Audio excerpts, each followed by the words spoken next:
My daughter's teacher kept humiliating her in front of the class. I taught her a lesson she'll never forget. My daughter Lily had always loved school until she got Mrs. Thornton for second grade. The first week seemed fine. Lily came home excited about her new classroom pet turtle and the reading corner with bean bags. She'd spend hours at night practicing her spelling words and drawing pictures for her teacher. I thought we'd gotten lucky with such an enthusiastic start to the year. Then the red cards started. Mrs. Thornton had this system where kids got green cards for good behavior, yellow for warnings, and red for being in trouble. Lily got her first red card for asking to use the bathroom during math time. She'd raised her hand and waited, but Mrs. Thornton said she should have gone at recess. Lily wet herself a little trying to hold it and had to wear lost and found clothes the rest of the day. When I emailed Mrs. Thornton about it, she said children need to learn time management. The next week, Lily got a red card for helping another student with their worksheet. Mrs. Thornton said it was cheating, even though Lily was just showing the kid where to write their name. Then another red card for standing up to sharpen her pencil without permission. Another for sneezing too loud during reading time. By October, Lily was getting red cards almost daily for the most ridiculous things while other kids did the same stuff without consequence. But the real problem started with the public punishments. Mrs. Thornton would make Lily stand in front of the class and explain why she got a red card. A 7-year-old having to stand there while 20 kids stared at her, trying to explain why drinking water without permission was wrong. Lily started having stomach aches every morning and begging not to go to school. I scheduled a meeting with Mrs. Thornton, who told me Lily was too sensitive and needed to toughen up. She actually said maybe if I disciplined better at home, Lily wouldn't act out at school. I asked what acting out meant, and she listed things like humming quietly while working and wiggling in her seat. Normal 7-year-old stuff. I tried going to the principal, but Mrs. Thornton had been there 15 years, and he said she had her own methods that worked. The worst day was when Lily got a red card for crying. She'd skinned her knee at recess and was trying not to cry, but tears were rolling down her face. Mrs. Thornton made her stand up and tell the class that crying was for babies, and second graders were big kids. The whole class laughed while my daughter stood there with a bloody knee trying to apologize for having feelings. That night, Lily asked me if she was a bad kid. She said Mrs. Thornton told the class she gave out more red cards to Lily than anyone else this year. I decided Mrs. Thornton needed to understand what real consequences looked like. First, I started volunteering in the classroom every week. Mrs. Thornton couldn't say no because the school encouraged parent involvement. I'd sit in the back taking notes on everything. Not obviously just jotting things down in a little notebook with a smile. Mrs. Thornton would ask what I was writing, and I'd say just remembering funny things the kids said. But she'd see me write whenever she gave Lily a red card. It made her nervous. Then I befriended all the other room moms. We had coffee, talked about our kids, and I'd casually mention how stressed Lily was about all the red cards. They started sharing their own concerns about Mrs. Thornton's strictness. Soon everyone was comparing notes about unfair punishments. The mom gossip network activated, and suddenly everyone was watching Mrs. Thornton's every move. I also started sending the most cheerfully aggressive emails. Every red card got a response asking for detailed clarification about the classroom rules. If humming was disruptive, what about tapping? If standing without permission was wrong, what if a child dropped something? I'd CC the principal on every third email, just to keep everyone informed about classroom management. Mrs. Thornton had to spend hours responding to my concerns. The turning point was the winter concert. I volunteered to help coordinate and got myself in charge of the parent seating chart. I made sure Mrs. Thornton's biggest critics were sitting right behind her. During the show, I arranged for Lily to do a special introduction thanking all the teachers, except mysteriously forgetting Mrs. Thornton. When people asked why, I'd whisper about the red card situation. By intermission, every parent was side-eyeing Mrs. Thornton. Then came the class Valentine's party. I volunteered to bring supplies and showed up with everything in red. Red plates, red cups, red napkins, red decorations. I kept saying how much Lily loved the color red now thanks to seeing it so much this year. The other parents caught on and started making jokes about Lily's red card collection. Mrs. Thornton's face matched the decorations. The masterpiece was during Teacher Appreciation Week. I organized the class gift and suggested everyone write notes about what their kids learned this year. I helped Lily write hers, which said, "Thank you for teaching me that. Even when I try my best, it's not good enough, and that some people just won't like me no matter what." I made sure that card was right on top when Mrs. Thornton opened the gift in front of all the parents. The room went dead silent. Mrs. Thornton's face turned bright red as she read the first few words of Lily's card out loud, her voice confident at first, but trailing off when she realized what she was saying. She shuffled it quickly to the bottom of the pile and tried to move on to the next card, but Michelle leaned forward with this sweet smile. She asked if we could pass the notes around, so everyone could read all the wonderful things the kids wrote.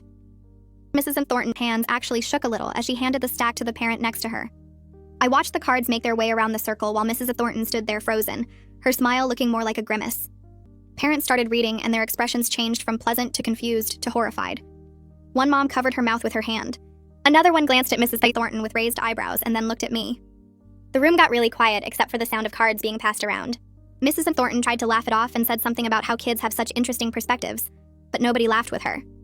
The party wrapped up fast after that, with parents suddenly remembering they had places to be.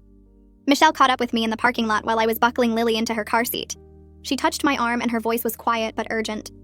She told me her daughter Emma had been getting red cards for stuff that made no sense, like organizing her crayons during free time or asking to get a tissue. Michelle said she thought Emma was just having trouble adjusting to second grade and maybe being too sensitive. But after reading Lily's card and thinking about all the stories Emma had been telling her, she realized it wasn't Emma's fault at all. We stood there between our cars while the other parents drove past, and Michelle asked if we could meet for coffee tomorrow to talk about what was really happening in that classroom. I gave her my number and we agreed to meet at the Starbucks near school at 9 in the morning. The next day I got there first and ordered my usual latte. Michelle showed up right at 9, but she had another woman with her. Michelle introduced her as Aaliyah and explained that she'd mentioned our coffee date to Aaliyah at drop-off that morning. Aaliyah's son was also in Mrs. Thornton's class, and when Michelle mentioned the red cards, Aaliyah practically begged to come along. We grabbed a table in the corner away from other people, and I pulled out my phone to show them photos of some of Lily's red cards. Aaliyah stared at them and then dug through her purse to show us her son's red cards from just this week. One was for breathing too loud during silent reading. Another was for fidgeting with his pencil during a lesson. Michelle pulled up photos on her phone too, and we spread them all out on the table between our coffee cups. The three of us started comparing notes about what our kids had been telling us, and a pattern emerged that made my stomach hurt. Mrs. Thornton had a group of kids she targeted constantly, while other children did the exact same behaviors without consequences. We decided right there that we needed to document everything our children told us about each school day. Aaliyah suggested we create a shared document where we could all add entries with dates and times and specific details about what happened. I left that coffee shop and drove straight to the school to schedule a meeting with the counselor. The secretary tried to tell me the counselor was booked up for weeks, but I said it was urgent regarding my daughter's mental health and I'd wait as long as necessary. The counselor found 10 minutes for me that afternoon. I sat in her tiny office surrounded by motivational posters and told her about Lily's stomach aches every morning and how she'd started having trouble sleeping. The counselor listened and took notes, nodding along like she'd heard this before. When I mentioned Mrs. Thornton's name, the counselor's pen stopped moving and she got this careful look on her face. She said she couldn't discuss other students due to privacy rules, but she'd seen several second graders this year with similar stress symptoms. Then she suggested I might want to talk to other parents to see if they had concerns too. The way she said it made it clear she was telling me something without actually telling me something. I thanked her and left, feeling like I'd just gotten confirmation that this was bigger than just Lily. That evening, Michelle called me and said she'd told her husband Curtis about everything we discovered at coffee. Curtis was on the school board, and Michelle said he was shocked because Mrs. Thornton had always gotten glowing reviews from the principal. She told me Curtis was going to quietly ask around with the other board members to see what they knew. 2 days later, Michelle texted me that Curtis had found out 3 other board members had received complaints about Mrs. Thornton this year. The principal never forwarded any of those complaints to the board like he was supposed to. Curtis was livid because the board was supposed to be informed about serious parent concerns, especially patterns of complaints about the same teacher. The following Monday, I showed up for my regular volunteer shift in Mrs. Thornton's classroom, but this time I wasn't just helping kids with their worksheets or organizing supplies. I was watching everything. I sat in the back with my notebook and wrote down what I saw with timestamps. At 9:15, Mrs. Thornton gave a red card to a boy named James for tapping his pencil on his desk. At 9:43, she didn't say anything when another kid did the exact same thing for twice as long. At 10:20, she gave Lily a red card for getting up to throw away a tissue without permission.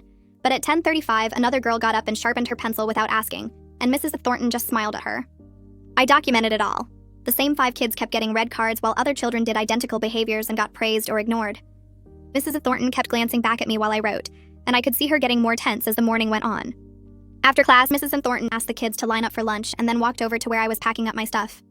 She had her arms crossed and asked why I was really volunteering so much this year.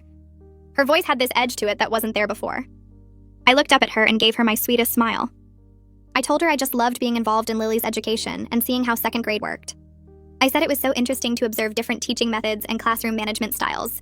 Mrs. Thornton stared at me for a long moment and I could see her trying to figure out if I was being genuine or messing with her. She finally just said that was nice and walked away, but her shoulders were tight and she kept looking back at me as she left.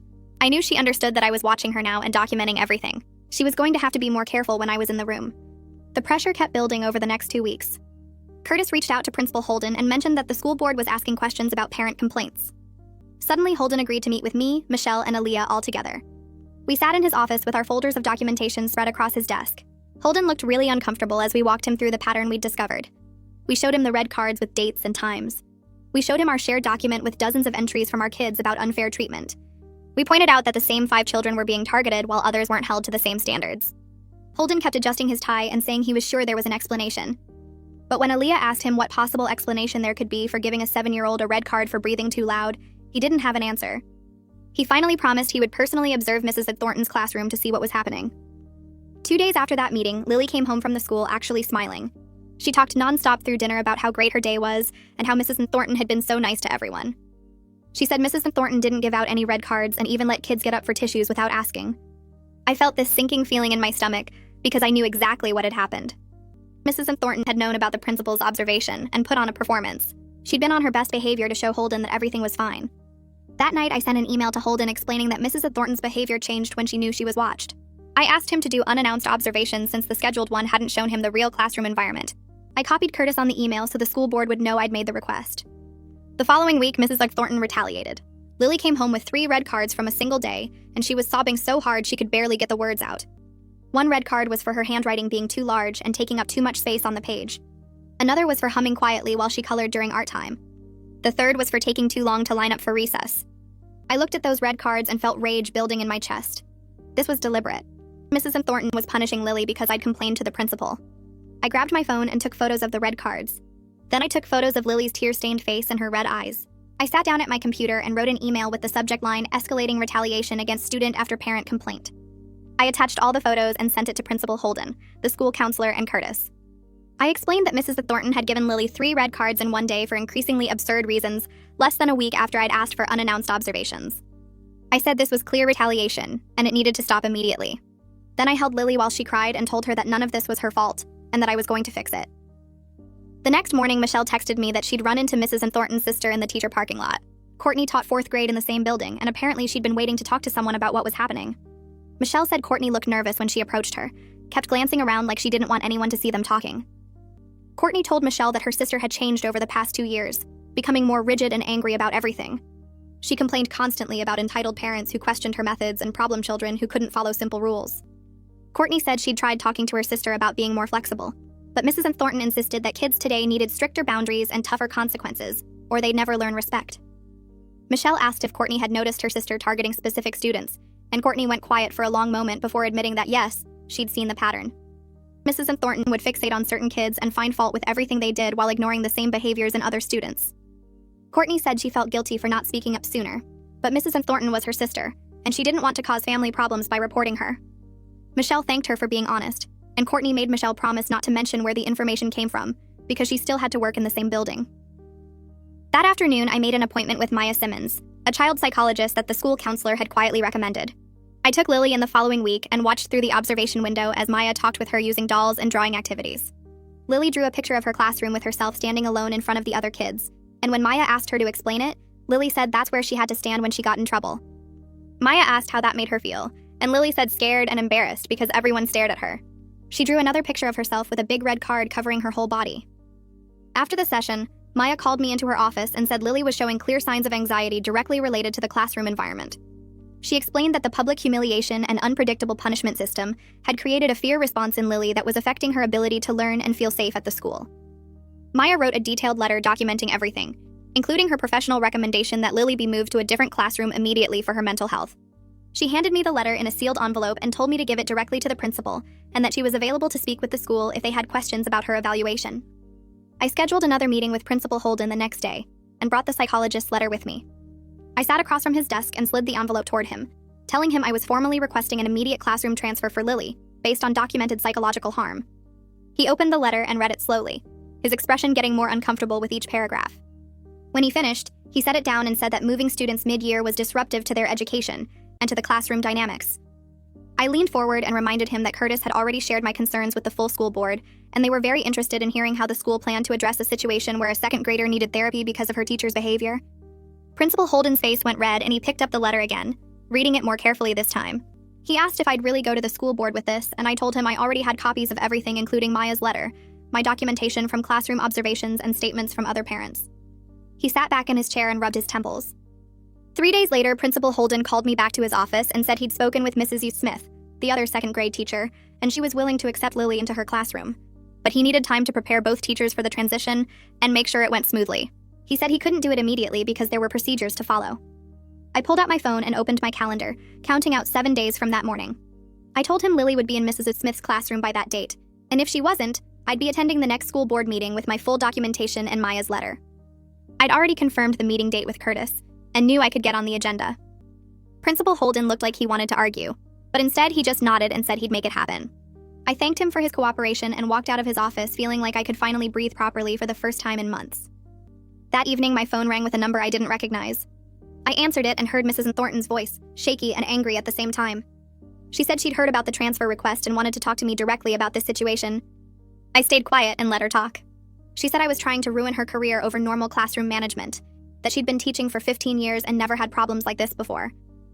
Her voice got louder as she talked, saying that if I'd just disciplined Lily better at home, none of this would be happening. I felt my jaw clench but kept my voice calm when I finally responded. I told her that making 7-year-olds stand in front of their classmates and apologize for having feelings wasn't normal, and that giving a child a red card for crying when they had a bloody knee wasn't classroom management. Mrs. Thornton started crying and saying I didn't understand how hard teaching was, how entitled parents had made her job impossible. I said that calling parents entitled when they advocated for their children said everything I needed to know about her teaching philosophy.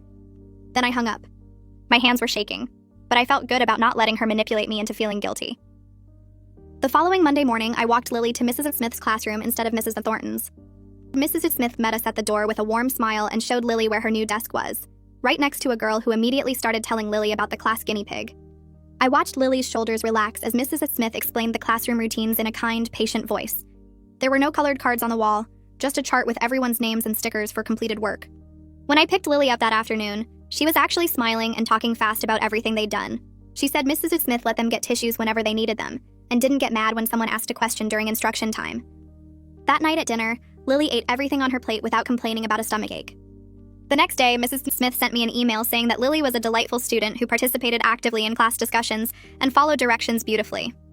She said Lily seemed a little nervous at first, but was already making friends and adjusting well to the new classroom environment. 2 days later, Michelle called and asked if I'd meet her and Aaliyah for coffee.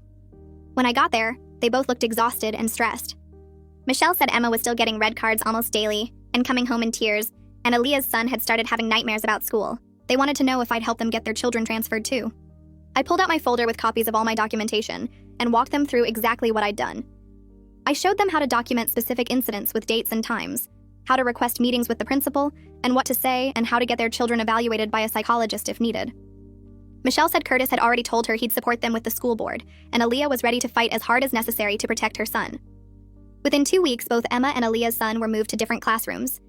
Then another parent I barely knew called me asking for help, and her daughter got transferred too. Principal Holden couldn't pretend anymore that this was just one difficult parent making unreasonable complaints. 3 more students had left Mrs. Thornton's classroom in less than a month, and the pattern was impossible to ignore. Curtis called me one evening and said the school board had scheduled a special session to discuss the situation. The district superintendent was getting involved because multiple families had filed formal complaints, and the board couldn't keep handling it at the school level. He said Francine Guidry was reviewing all the documentation from every family, including my classroom observation notes, the psychologist evaluations, and the email chains with Principal Holden. Curtis told me that Francine had already told Principal Holden that his failure to address the complaints earlier had created a serious problem that now required district-level intervention. The principal had tried to explain that Mrs. Thornton was a veteran teacher with an established track record, but Francine apparently shut that down fast by pointing out that his job was to supervise all his teachers regardless of their tenure. Curtis said the next few weeks were going to get intense, but the district was finally taking this seriously. The following Monday morning, Mrs. Thornton didn't show up to the school. A substitute teacher took over her classroom, and the office sent out a brief email saying Mrs. Thornton was on administrative leave while the district conducted an investigation. I heard from Michelle that the substitute was young and friendly, and the kids in that classroom visibly relaxed the moment she walked in. Parents started reporting that their children were suddenly enjoying school again, that the morning stomach aches and anxiety symptoms were disappearing. One mom told me her daughter had stopped having nightmares about getting in trouble at the school. Another said her son was actually volunteering to answer questions in class again instead of staying silent to avoid attention. The change was immediate and obvious, which made it even clearer how bad things had been with Mrs. Thornton. During the investigation, 2 parents of former students reached out to me through the school parent network. They said their children had been in Mrs. Thornton's class in previous years and had similar experiences with excessive red cards and public humiliation. Both families had complained to Principal Holden at the time, but he'd told them that Mrs. Thornton's methods were effective, and their children needed to toughen up and learn to handle criticism. One parent said her daughter had cried every morning before school that entire year, but they'd been told it was normal adjustment stress. The other parent said their son had developed such severe anxiety that they'd ended up pulling him out for homeschooling the following year. Both families said they'd eventually given up fighting the system and just tried to survive the year, but they wished they'd pushed harder. Now they wanted their experiences documented as part of the investigation to show this wasn't a new problem. I forwarded both families' stories to Francine along with all my documentation, and she added everything to the official investigation file. The district's review process took another 3 weeks while they interviewed more parents, reviewed Mrs. Thornton's personnel file, and consulted with the teachers' union about their options. Francine called me on a Tuesday afternoon and asked if I could come to her office the next day to discuss the outcome. I arrived at the district building and found Francine waiting in a small conference room with a folder thick with paperwork. She told me the district had decided to offer Mrs. Thornton early retirement instead of going through the termination process. I felt my stomach drop because it sounded like Mrs. Thornton was getting away with everything, but Francine quickly explained that they had more than enough evidence to fire her outright. The problem was the teachers' union would fight the termination and drag the process out for at least 2 years, maybe longer, and during that whole time Mrs. Thornton would either be teaching or collecting full pay while on administrative leave. With the early retirement offer, she'd be gone within 2 weeks and would never be allowed to teach in this district again. She'd also lose the chance to work in any other district in the state because the early retirement would be noted in her file with the circumstances. Francine said it wasn't perfect justice, but it was the fastest way to make sure Mrs. Thornton never had another classroom of kids to damage. Mrs. Thornton accepted the retirement offer 3 days later. The school board met the following week to address Principal Holden's role in the situation. Curtis called me after the meeting and said it had gotten heated, with several board members demanding answers about why Holden had ignored so many parent complaints over the years. The board voted to formally reprimand him for failing to properly supervise his staff and for not documenting or forwarding serious parent concerns to the district level. Curtis told me quietly that Holden was hanging on by a thread, and one more incident of any kind would cost him his job. The board also voted to implement new policies requiring principals to keep detailed records of all parent complaints and to immediately forward anything involving potential harm to students to the district office. They created a parent liaison position at each school so families would have someone besides the principal to talk to when problems came up. 6 months passed and Lily transformed back into the happy kid she'd been before 2nd grade. Mrs. Smith's classroom became her safe place where she participated in discussions, helped other students, and actually looked forward to the school each morning. She still tensed up sometimes when she made mistakes on assignments and I'd catch her checking my face to see if I was disappointed, but her therapist said those responses would fade with time and positive experiences. I was grateful every single day that I'd fought instead of accepting that 2nd grade would just be a terrible year to survive. Other parents started calling me when they had problems at the school, asking for advice about how to advocate for their kids, and I helped them document concerns and navigate the system that had tried so hard to protect Mrs. Thornton instead of protecting children.